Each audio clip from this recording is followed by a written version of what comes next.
10-year note Treasury yields again settling below 160. That makes 3 sessions in a row. We did spend some time north of that level. We saw yields creeping higher, got up near 170, but we've now backed off quite a bit and have kind of seen a sideways trade. Not that the data hasn't been good and nothing's changed from the Fed, but I think a little bit of uncertainty creeping into the market. Recall yesterday, former Fed Chair and current Treasury Secretary Yellen talked about higher rates in the event to stave off some of this inflation that might be coming. Well, she quickly walked back those comments today, creating not necessarily a reversal in Treasuries, but more of some uncertainty. Treasuries have not been one to knee-jerk react to much news. Yes, we have seen yields move higher and lower very quickly on some days, but certainly the trend has been more that they are going to take the slow road and kind of wait and see how the evidence takes us, not necessarily the expectations. And at this point, we're seeing that right now. Taking a step back, you see Treasury yields trading sideways while equities are rallying. We're seeing commodities rally.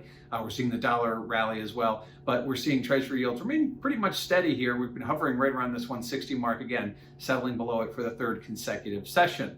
Let's take a look at volatility. If you look at that CVOL index over at cmegroup.com, you'll notice a bit of a schism here between where we talked about yields being very directional to vol. When when yields rise, we see volatility rise, and vice versa. When yields go down, we see volatility go down. Well, we have seen yields go down, but we haven't seen volatility go down. Actually, volatility is nudging up, only slightly, but again, it's going against the recent trend that we've seen, that expectations are that when we see yields go up, maybe there's we see volatility go up, maybe a little bit more excitement in the market. Obviously, we get into that no man's land territory, but when they go back down, they trade back down towards the old ranges, which is more of a comfort zone, which is why we see volatility go down. But that has been the case this week. So volatility, while it isn't seeing a spike higher, it just isn't going lower, given the fact that yields are going lower, again, suggesting some more uncertainty in the market and ahead of obviously a big jobs report at the end of the week. And lastly, what do we have at the end of the week? We've got the claims number. That's our in-the-moment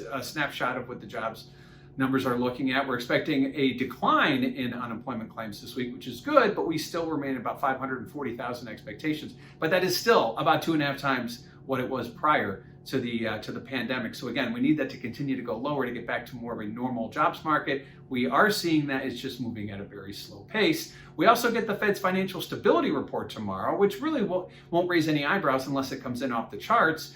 Their assessment of what happens in sort of that what-if scenario, how they measure banks and their ability to absorb any sort of financial shocks. And then lastly, the granddaddy of them all will be the non-farm payroll on Friday, which is expected to be about 1 million.